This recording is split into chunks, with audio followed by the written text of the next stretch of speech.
Something you guys don't know about me is that I have been quilting since long before I started making clothes and costuming. So this is a project that just makes me downright giddy.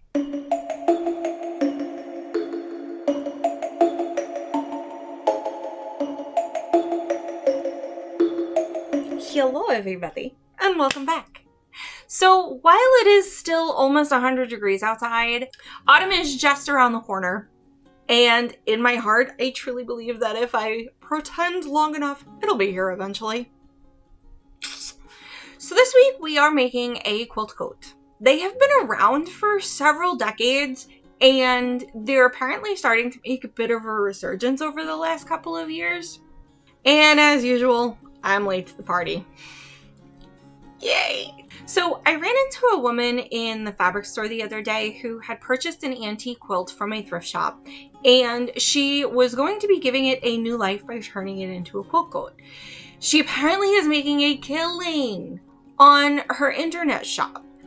And at first I was like, okay, giving it new life, repurposing, I can totally get down with this concept. But then I really started thinking about it, and I was like, I genuinely don't think that I could cut into somebody else's grandma's quilt. Like, this is something that was made with love and put a whole lot of hard work into it. And for me personally, I don't think that I would be able to do it. So I started going down the internet rabbit hole to figure out what this woman was talking about, and I realized that this was something that I never knew that I needed in my life. But with price tags anywhere from $500 to thousands of dollars for these absolute one-of-a-kind masterpieces, I knew that this was something that I had to make instead of purchase. So I had the thought that if I clean out my scraps and remnants that I have lying around, I could probably make something specific to turn into a quilt, to turn into a coat. And that would be way less traumatic for me than actually cutting up a quilt that I spent weeks making. I could still get the quilt vibe that I'm going for and keep scraps and remnants from ending up in the dumpster. So for me, it's still a win-win. My first step is figuring out what coat pattern I want to use, what I want my quilt itself to look like, what measurements I need my quilt pieces to be so that they work inside the pattern.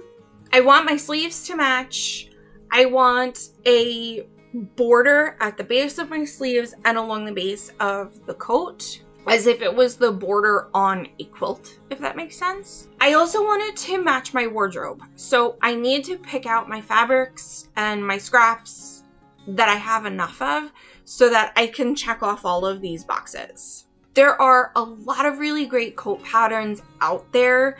There are even some free ones on Mood that are perfect for this kind of project. I'm choosing to use New Look 6585. I feel like it'll allow me to get the most out of my quilt blocks, and it'll be much easier to sew in the long run because I won't have a lot of like fiddly shapes. This particular pattern doesn't have any buttons or zippers, but I think you could easily add them if you wanted to, if you were going to make this. For me, I don't want them, so this is fine. For my quilt design, I really didn't want to go with something too fussy that had a lot of tiny little pieces in it that would get lost in seams and corners and nooks and crannies. And so I thought the perfect thing for me would to be an Irish chain. It's one of the most beginner-friendly blocks, and it pieces together really, really quickly. It's just a simple 9-patch alternating with a solid block that is the same color as the background from your 9-patch. But the more I thought about it, the more that I started thinking that might be too plain and lose the autumnal feel that I kind of want to go for with this. So while I have been noodling this entire thing along, my mom is also making a 9-patch, which is kind of what put it into my head to begin with.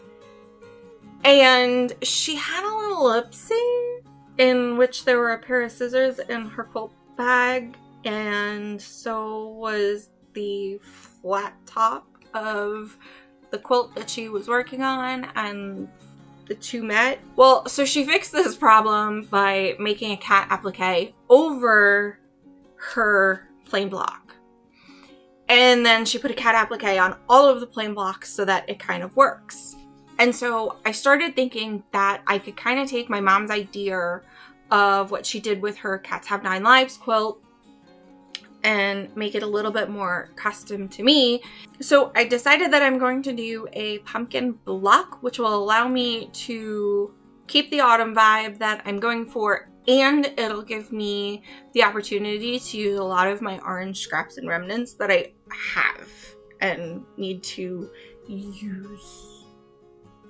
So now it's time for the math. I measured out my pattern pieces. The sleeves measured out to be 33 by 30, and I'm going to need 2 of those. The back piece measured out to be 33 by 33, and the front piece measured 50 by 23, and I'm also going to need 2 of those. Now that also does include the hood. This particular pattern, the hood is 1 piece, so even less work. So ultimately, I am going to need 5 little mini quilts to make this happen. So now that I know what pattern I'm going to use and what blocks I'm going to use, I know that my blocks need to finish 7.5 inches. And so I'm going to need 25 9-patch blocks and 21 pumpkin blocks. So without further ado, let us pumpkin. Let us tomato. Let us go sew. Okay, so I'm now at the point where I actually have to figure out what fabric that I'm going to use. I bought this one specifically to make aprons to sell at a craft fair, and I decided that I fell in love with it way too much to actually sell anything with it. And I got super selfish, and it ended up in my own inventory. Since I have 3 yards of it, I decided this is exactly what I want to use to be the lining of my jacket.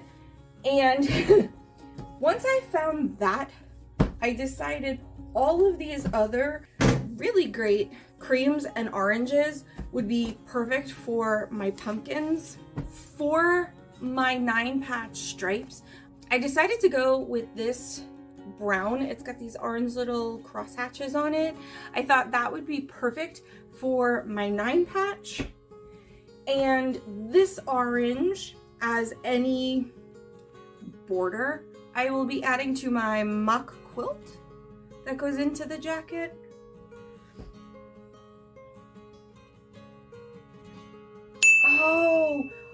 Oh no, I'm not using the change of plan. I'm not using this. These little orange flowers, oh my god, this is what I'm going to use for my 9 patches. That matches. Those little orange flowers are so perfect for this. And then what I'm going to do is I went through my stash and I just pulled out all of my orange or orangey cream or mustardy colors that I think will make really, really cute pumpkins. And I may just do 1 or 2 pumpkins in each orange, so that way it's like a variety of pumpkins, just like this. Right?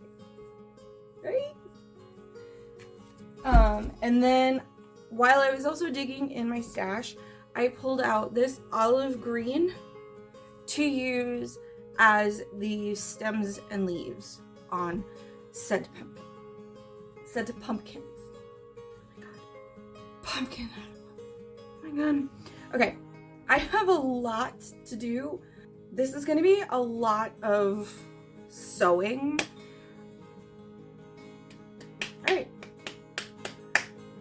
I'm stoked now that my fabric is picked out. So I've now got my pattern picked out, my quilt blocks picked out, and my fabric picked out. So the only thing stopping me from proceeding is me. And then the absolute last thing that I do need for all of this is my background fabric is just going to be plain. This is Kona cotton in white. And I've got quite a bit of remnants of this. So this is why I always buy these, because white. All right, it makes me happy to have this all planned out. Let me turn you guys around so you can actually see all of this laid out the way that I see it. Okay, so here is everything that I am going to be working with. I have my lining. This is going to be the back side of my quilts. I've got Kona white, and I've got this really cute brown with orange daisies on it that plays off of these cute brown stems. These are going to be my 9 patches. All of my creams and oranges to make my pumpkins. I love the idea of having a variety of pumpkin colors because that plays off of this. And then I've got my green is going to be pumpkin leaves. And then this orange is going to be the any borders on my quilt. Now that we have our fabric selected, we can start to make our 9 patches. They are so easy. We start out by cutting our fabric into strips. We need 9 3-inch by width of fabric strips of our brown fabric, and we need 8 3-inch by width of fabric of our white fabric. We're going to sew these together in 2 different types of strip sets. So we need 4 of strip set A, which is brown, white, brown. And we need 2 of strip set B, which is white, brown, white. So the reverse. Once we have our strip sets, we can subcut them now into little 3-inch little wedgies that look like this. Then we're going to reassemble them so that we make the pattern of a 5 on a die, and we're going to sew them back together. It's that easy. And we now have our 9 patch. For the pumpkin block, it's a little bit more complicated, and I've created a little sheet for you guys. I'm going to throw it up on the screen for you. If you want to grab it as a screenshot, feel free to. And then I'm going to switch over to Tutorial Robin so she can explain this one a little bit better.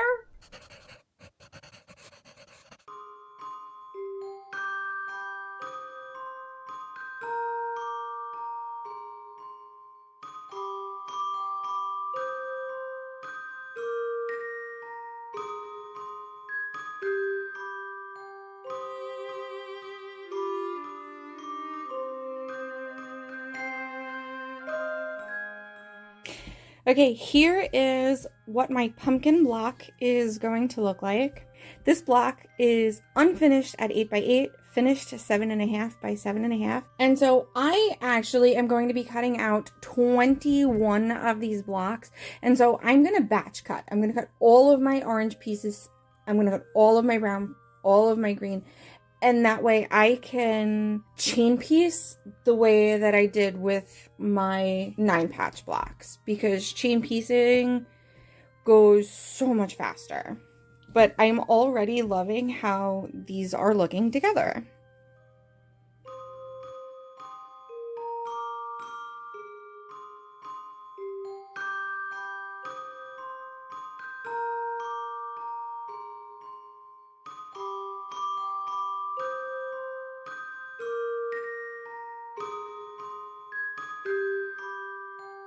Alrighty, I have all of my pumpkin block pieces now completely cut out. I've got a variety of oranges and creams for my pumpkins. All of the stems are the same brown. All of the leaves are the same green. And then everything else is the same background white that I used in my 9 patch. Now it's time to start working on my pumpkin block. So the first thing that I'm going to do is take all of my piece A, So my pumpkin body pieces. And my piece D pieces, which are all of these white ones. And then with a Fix-On pen, I'm going to draw a line from corner to corner on all of my fabric D pieces. And then these get placed on all four corners of my pumpkin block. And I'm going to batch. So I'm going to do all of these in one step. While I'm working on my stitch and flip method for my pumpkin blocks, I'm also going to tackle my leaf section on my finished block. It's right here. And so that is all of my itty bitty little green pieces and my even tinier, teeny tinier little squares. And so I'm going to do this the exact same way as I did with the pumpkin section.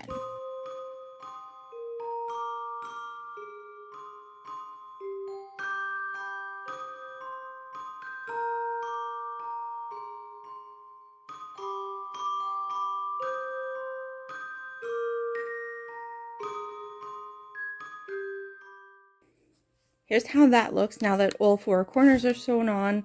I'm going to give this a super quick press to lock those seams, which also then erases my Fix-On pen. And now I'm going to go in and cut all of these extra corners off. And I'm going to do the exact same thing to my leaf unit.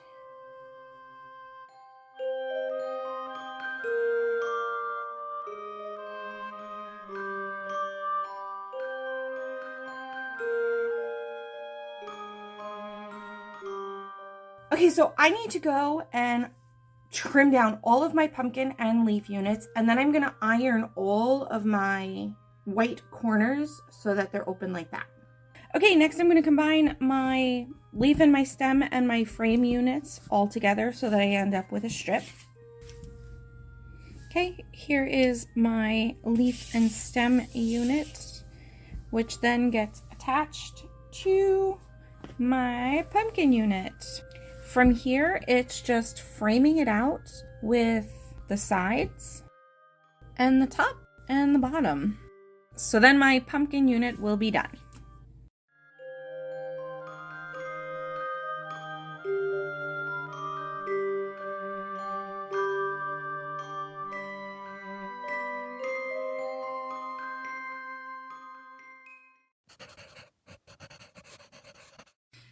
So it is time for me to start joining my blocks.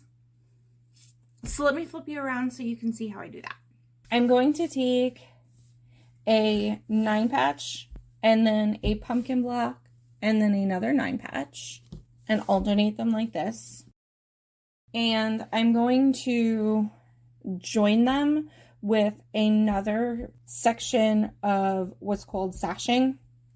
My sashing is going to be 3 inches so that they're the same size as my 9-patch blocks. And then I'm going to put a cornerstone right there so that it continues my pattern.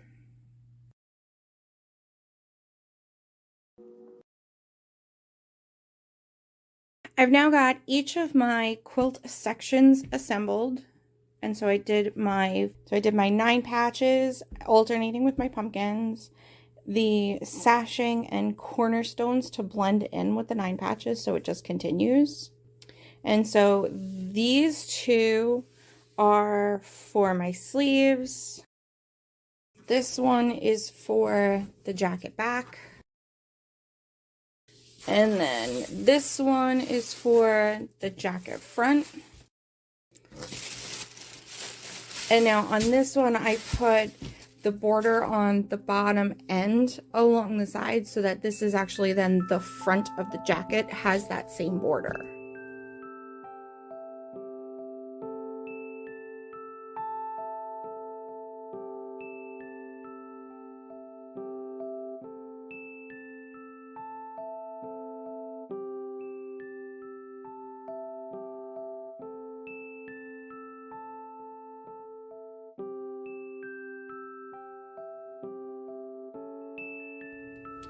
Because my fabric is directional, I actually was about 10 inches short on having enough for doing the jacket back piece.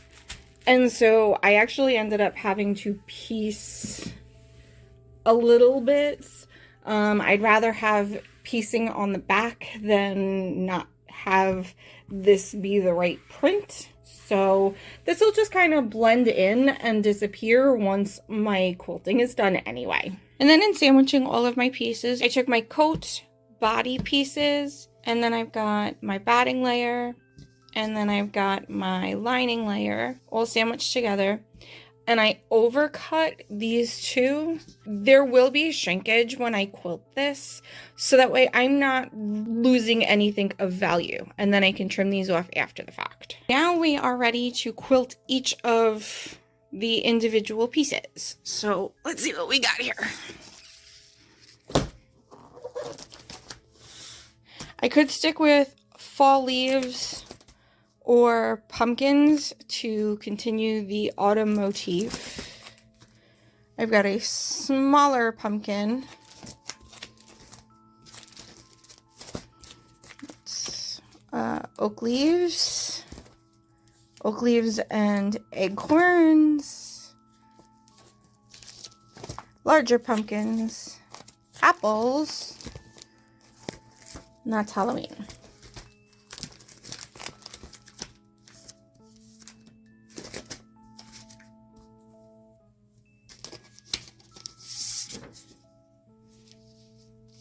That's too small.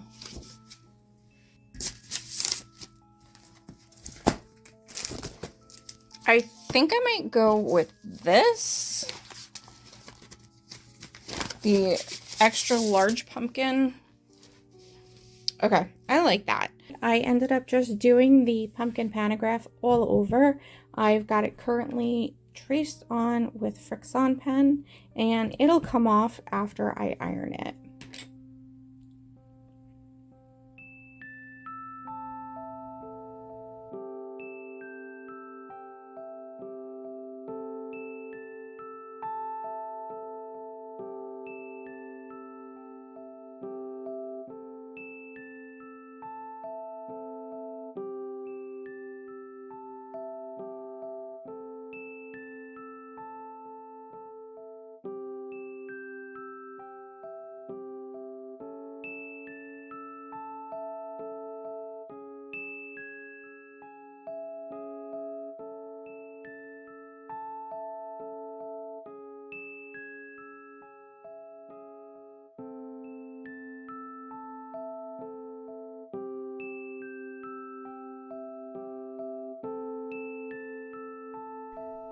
Once I got all of my coat pattern pieces fully quilted, I went ahead and trimmed back all of the batting that lined all of the pieces, making sure to not cut through all the layers. I then went back and added a 1-inch extra on the lining pieces, but only on one side, so that way later on I can use that little bit of extra as binding tape to close off those seams.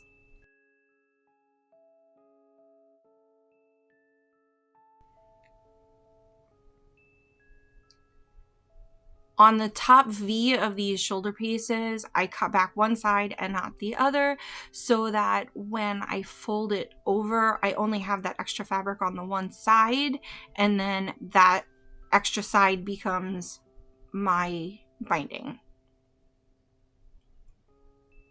And because the binding is in the way, I'm not going to be able to see my guidelines on my sewing machine, so I went in ahead and drew in my 5/8 inch seam allowance. And so now that is my stitch line.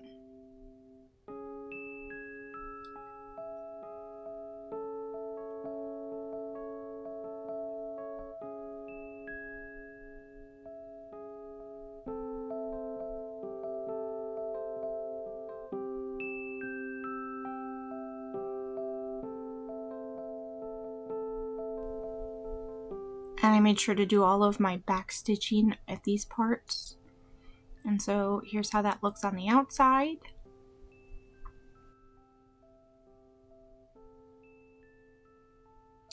And right here, I am trimming down the extra quilt batting so that when I flip this over to encase my seams, I don't have that extra bulk.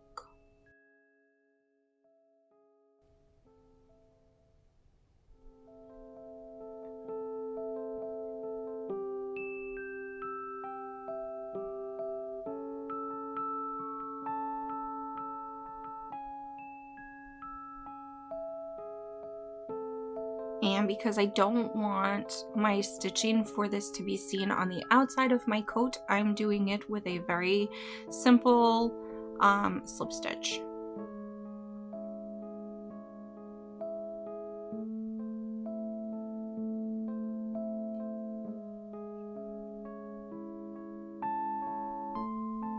And I repeated this exact same process on the entire process of making the coat. So all of my seams are self-binded in this exact same manner, whether it was the inside of my sleeves or the side seams. The whole thing is done in this exact same manner.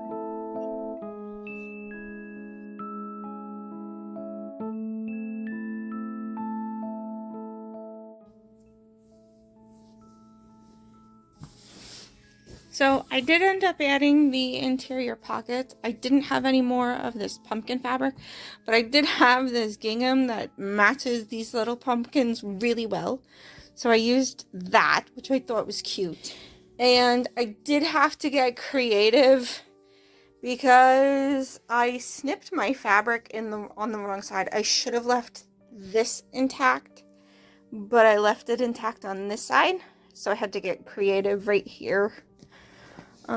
Oops. And so that's how all of my seams look. Here's the inside of the hood. I do have a few little strings from my quilting still that I gotta go back and clip. But other than that, it's just to add binding. And I think I'm going to use the same binding that I used for my borders. I really, really like this print, and I don't want to pull another print into this. So I'm going to stick with this, and I'm going to do a really skinny binding. Cutie! She's coming along.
I've honestly got to say that this is by far one of my favorite makes, aside from like my big cosplays.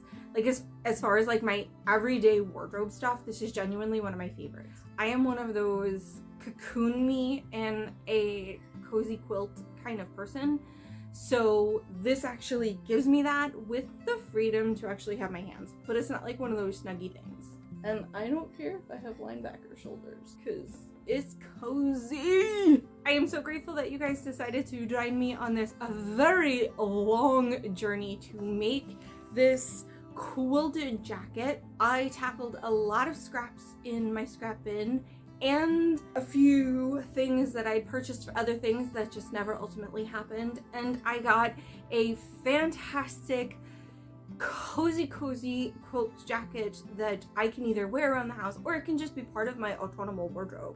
It's not that heavy, so I'm kind of okay with it in the months to come. Yeah, so thank you so much for hanging out with me. Well, you know, this episode for you, but you know, like weeks of sewing for me. So I love you guys, and I will see you all next time. So I have honestly got to say, this is by far, I look like a linebacker. I have big shoulders now. Shoulders.